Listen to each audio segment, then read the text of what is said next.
한 달 만에 14조 4천억 원이 사라졌습니다. 역대 최대 규모지요. 코로나 팬데믹 때보다 많습니다. 돈만 빠져나간 게 아닙니다. 올해만 2,400명의 백만장자가 한국을 떠났습니다. 3년 전보다 6배 늘었지요. 그런데 더 이상한 건 같은 시기에 외국인들이 한국에 공장을 짓고 있다는 사실입니다. 공장은 짓는데 주식은 판다. 이게 대체 무슨 신호일까요? 외국 자본이 먼저 감지한 한국 경제의 변화. 지금부터 그 이야기를 들려드리겠습니다. 2025년 12월 어느 날 강남 테헤란로의 한 자산관리 회사. 박 대리는 오늘도 같은 질문을 듣습니다. 박 대리님, 외국인들은 도대체 왜 이렇게 계속 파는 거예요? 고객 앞에 놓인 모니터에는 빨간색 숫자가 가득합니다. 박 대리는 준비해온 보고서를 펼쳤죠. 국제금융센터 자료, 한국거래소 통계, 차트까지 빼곡합니다. 11월 한 달 동안만 14조 4천억 원이 빠져나갔습니다. 고객의 눈이 커집니다. 네? 14조요?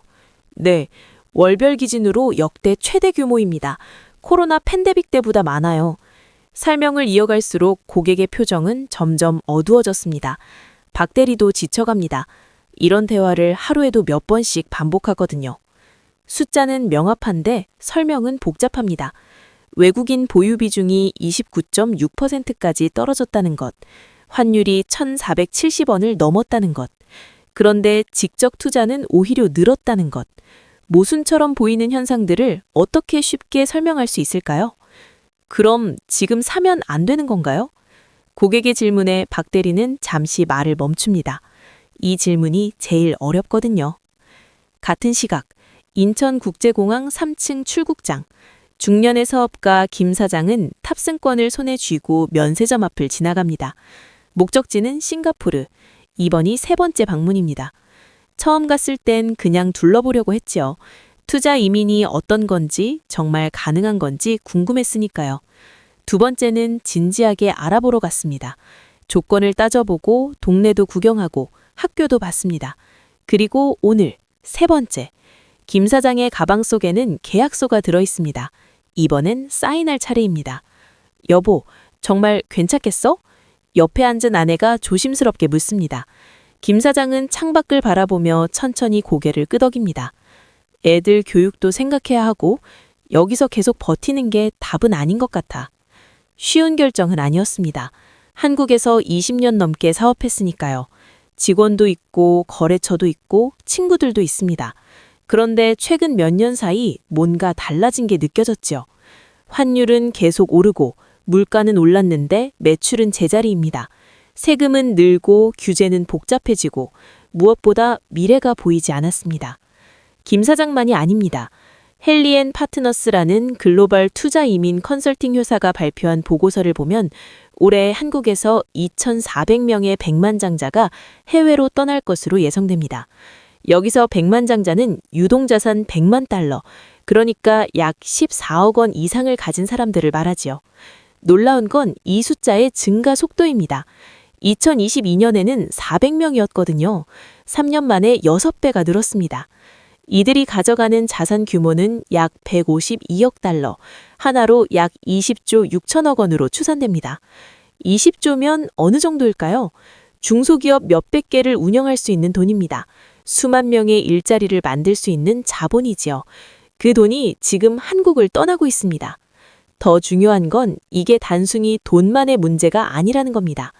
부유층이 떠난다는 건 가장 많은 정보를 가진 사람들이 한국의 미래를 다시 평가하기 시작했다는 신호거든요. 이 사람들은 세무사도 있고 변호사도 있고 재무설계사도 있습니다. 전문가들과 상담하며 신중하게 결정을 내리지요. 그들이 떠난다는 건 전문가들도 한국의 미래에 대해 보수적으로 보기 시작했다는 뜻입니다. 그리고 이런 신호는 다른 사람들에게도 영향을 미칩니다. 저 사람들이 떠나는데 나도 준비해야 하는 거 아닐까? 내 자산도 해외로 좀 옮겨야 하나? 이런 생각이 조금씩 퍼져나가는 거지요. 박 대리는 사무실로 돌아와 커피를 한 모금 마십니다. 오늘도 6팀의 고객을 만났습니다. 모두 같은 걱정을 하고 있었지요. 책상의 달력을 보니 12월도 중순입니다. 한 해가 또 가네요. 창밖으로 보이는 서울의 야경은 여전히 화려합니다. 빌딩에 불이 켜지고 차들이 바쁘게 움직입니다. 겉으로 보면 아무 문제 없어 보이죠. 하지만 박 대리는 압니다. 숫자는 거짓말을 하지 않거든요. 14조 4천억, 2,400명, 29.6%. 이 숫자들이 말하는 건 명확합니다. 돈이 빠져나가고 있고 사람들도 떠나고 있다는 것. 그리고 이게 이제 막 시작일 수도 있다는 것. 여기 이상한 일이 하나 있습니다. 외국인들이 한국 주식을 14조씩 팔아치고 있는데 같은 시기에 공장 투자는 역대 최대 규모로 기록했다는 거지요. 어떻게 이런 일이 가능할까요? 평택의 한 반도체 공장 건설 현장을 상상해 보세요. 크레인이 움직이고 수백 명의 인부들이 일하고 있습니다. 투자 금액만 수조 원입니다.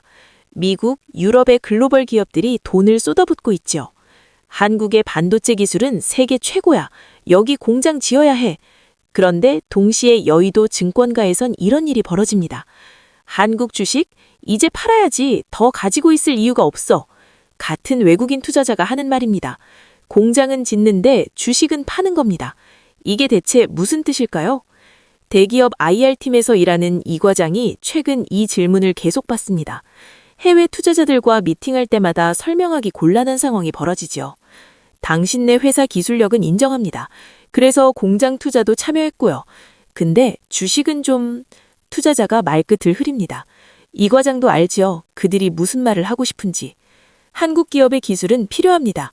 반도체, 배터리, 디스플레이 이런 건 세계 어디 내놓아도 경쟁력이 있거든요. 실제로 삼성전자의 파운드리 기술, LG의 배터리 기술은 글로벌 공급망에서 대체 불가능합니다. 그래서 공장은 짓습니다. 생산 능력은 확보해야 하니까요.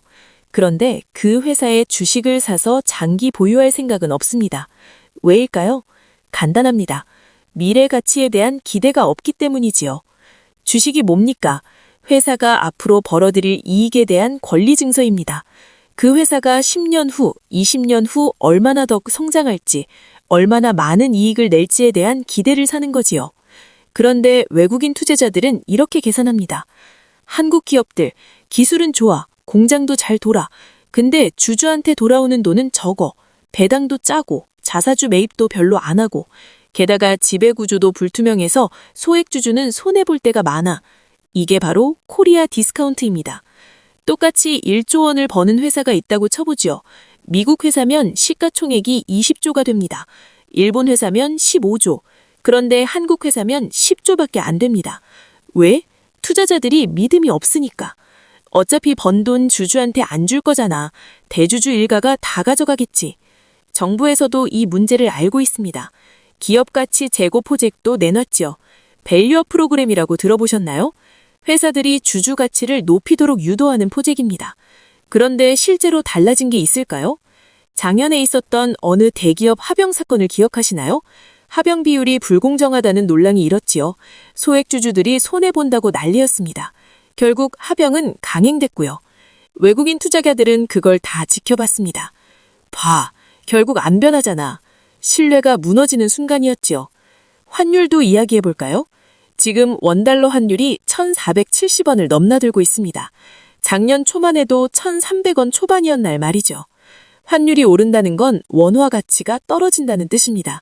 달러에 비해 원화를 믿는 사람이 줄었다는 거죠. 그런데 여기서 재미있는 점이 있습니다. 보통 환율이 오르면 수출 기업들한테 좋습니다. 1달러에 1,300원 받던 게 1,470원 받게 되니까 매출이 느는 거죠. 그럼 주가도 올라야 정상 아닙니까? 그런데 안 올랐습니다. 왜일까요? 시장은 환율 상승을 호재로 보지 않았습니다. 오히려 경고 신호로 봤죠. 돈이 빠져나가니까 환율이 오르는 거잖아. 이거 구조적 문제의 신호야. 실제로도 그렇습니다. 환율이 오르면 수입 물가가 올라갑니다. 석유값, 원자재 값이 다 비싸지죠. 그럼 마트에서 파는 물건값도 올라갑니다. 국민들 주머니가 얇아집니다. 소비가 줄면 내수 경제가 흔들리고 내수가 흔들리면 기업 실적도 나빠집니다. 실적이 나빠지면 주가도 떨어지고 그럼 외국인들이 또 팔고 악순환이지요. 경제학에선 이런 걸 부정적 피드백 루프라고 부릅니다. 한번 돌기 시작하면 스스로 강화되는 구조거든요. 이 과장은 최근 보고서를 하나 받았습니다. 아시아개발은행의 한국 경제 전망 보고서였죠. 2025년 성장률 전망 0.8%. 숫자를 보는 순간 한숨이 나왔습니다. 작년 전망이 2.5%였거든요. 1.7%포인트나 낮아진 겁니다. 성장률이 1%도 안 된다는 건 사실상 제자리 걸음이라는 뜻입니다. 인구는 늘고 물가는 오르는데 경자는 그대로라면 실질적으로는 후퇴하는 거니까요. 게다가 성장의 내용도 문제였습니다. 반도체 수출은 20% 이상 늘었습니다. 하지만 내수는 부진했지요. 소비도 안 늘고 건설 투자도 주춤했습니다. 쉽게 말하면 이겁니다. 삼성전자 같은 몇몇 대기업은 잘 나가는데 동네 식당, 옷가게, 중소기업은 힘들다는 거죠. 이런 구조에서는 대부분의 국민이 경기 회복을 체감하지 못합니다. 뉴스에서는 수출 호조라고 하는데 내 월급은 안 오르고 물가만 오르니까요. 외국인 투자자들은 이 모든 걸 계산합니다. 성장률, 내수 상황, 환율, 기업 지배구조, 인구 구조까지 종합적으로 판단하지요. 그리고 결론을 내립니다. 공장은 짓자, 기술은 필요하니까. 그런데 주식은 팔자, 여기 투자해서 장기 수익 낼 자신이 없어. 이게 지금 한국이 받고 있는 평가입니다. 모순처럼 보이지만 사실은 아주 합리적인 선택이지요. 12월 중순 여의도 증권가에 이상한 일이 벌어졌습니다. 펀드 매니저 최 부장은 아침 출근하자마자 모니터를 켰습니다. 그리고 눈을 의심했습니다. 외국인 순매수? 11월 내내 14조씩 팔아치우던 외국인들이 갑자기 사기 시작한 겁니다. 12월 중순까지 3조 4천억 원이 순매수로 전환됐지요. 이게 뭐야? 갑자기 마음이 바뀐 건가? 동료 김 차장이 커피를 들고 다가왔습니다. 최 부장님, 이거 보셨어요? 외국인들이 다시 사기 시작했던데요? 나도 지금 보고 있어. 근데 이상하지 않아? 한 달 전만 해도 도망가듯 팔던 사람들이. 최 부장은 지난 몇 달간의 데이터를 다시 펼쳐봤습니다. 그러자 하나의 패턴이 보이기 시작했지요. 10월 말 코스피가 고점을 찍었을 때 외국인들이 팔기 시작했습니다. 11월에는 폭탄 매도였죠. 그런데 12월 들어서 다시 사기 시작한 겁니다.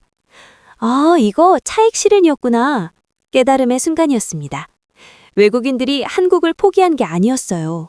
주가가 너무 많이 올라서 고점에서 이익을 챙긴 거였죠. 그리고 주가가 조정받자 다시 들어온 겁니다. 생각해보세요. 여러분이 1만 원에 산 주식이 1만 5천 원이 됐습니다. 50% 수익이네요. 이때 어떻게 하시겠어요? 일단 팔아서 수익을 확정하고 싶지 않을까요? 그리고 나중에 그 주식이 다시 1만 2천 원으로 떨어지면 또 살 수 있지요. 더 싸게 말입니다. 이게 바로 외국인들이 한 겁니다. 한국 시장을 떠나는 게 아니라 타이밍을 잡는 거였네. 최 부장은 좀 더 자세히 데이터를 파고들었습니다. 그랬더니 더 재미있는 사실이 드러났지요. 외국인들이 아무 주식이나 사고 파는 게 아니었습니다. 아주 선택적으로 움직이고 있었거든요. 반도체 대기업, 계속 관심 있습니다. 팔았다가 다시 삽니다. 배터리 회사? 이것도 장기적으로 필요한 산업이니까 비중을 유지합니다. 바이오 기업, 기술력이 있는 회사는 계속 들여다봅니다. 그런데 내수 중심 기업은 어떨까요? 백화점, 마트, 건설사, 지방은행. 이런 데서는 계속 빠져나갑니다. 돌아올 생각이 없어 보이지요. 이거 완전히 선택과 집중이네. 쉽게 말하면 이겁니다. 외국인들은 한국 전체를 버린 게 아닙니다. 한국 안에서도 미래가 있는 기업과 없는 기업을 나눠서 투자하는 거죠. 글로벌 경쟁력이 있나? 기술력이 독보적인가? 세계 시장에서 대체 불가능한가? 이런 질문에 예스라고 답할 수 있는 기업에는 계속 투자합니다. 주가가 너무 오르면 일단 팔아서 차익을 챙기고 적당히 떨어지면 다시 삽니다. 반대로 국내 수요에만 의존하는 기업은 성장 가능성이 제한적이라고 봅니다. 한국 인구는 줄고 있고 내수는 침체돼 있고 앞으로 나아질 전망도 불투명하니까요. 이게 바로 선택적 투자입니다. 강남에 사는 직장인 정 과장도 최근 이 흐름을 느끼기 시작했습니다. 예전에는 한국 주식 전체가 오르고 내린다는 느낌이었거든요. 삼성전자가 오르면 다른 주식들도 따라 오르고 삼성전자가 떨어지면 같이 떨어지고. 그런데 요즘은 다릅니다. 삼성전자는 오르는데 동네 은행주는 떨어집니다. LG에너지솔루션은 관심받는데 건설사는 외면받습니다. 주식시장이 양극화되고 있네? 정 과장의 말이 맞습니다. 한국 주식시장은 이제 두 개로 쪼개지고 있거든요.